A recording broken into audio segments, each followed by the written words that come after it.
ordinarya. Ano ko ng point yan? Pakinig ka muna. Uy! Naka-video to. Makinig ka. Yung glossa ordinarya, yun yung mga medieval na mga handwritten na mga books. So wala pang printing press.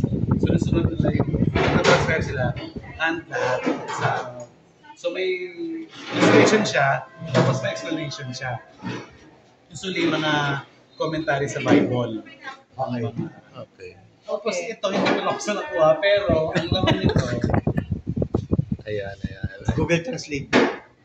actually pwede. Pero ano ko sa Pero yung sulat niya, hindi ata nare-read ba yun naman? Nababasa. Ano ba? Babasa ko pa, Sa university kasi nababasa niya.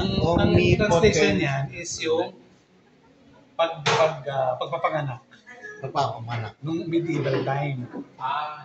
So meron silang mga santo na kasi 'di ba wala pang mga gamit kasi.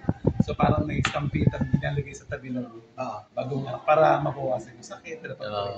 So tungkol sa birth ito. So tungkol sa death. Grabe yan. Ang tungkol sa nanay, ang focus ni nanay. So ito. Nanay. So yung Takala mo, ikaw lang bida. Ako, meron din ako. Gumagana pa isip. Binibigay ako kay Marinette. Gumagana pa isip. Kasi hindi na sinabi ni Walty. Oh my God. Ha? Ba't yung Marinette? Hindi siya yung dalawa ng kasi siya yung aeromat eh. Di ba aeromat yung sinabi mo? Wala yun. Sa akin naman, bigay ko sa inyo ito. Salamat. Ito, alam nyo kita eh. Ang tawag dito, ligling. Ling-ling. This is an generic cordillera. Sa buong cordillera meron. Dito yung uterus to eh. It symbolizes the Fertility yan, di ba? Ang fertility. Fertility, Fertility symbol. Hindi kasi Para nakapagpanganak kayo ng mga magigiting na mga anak.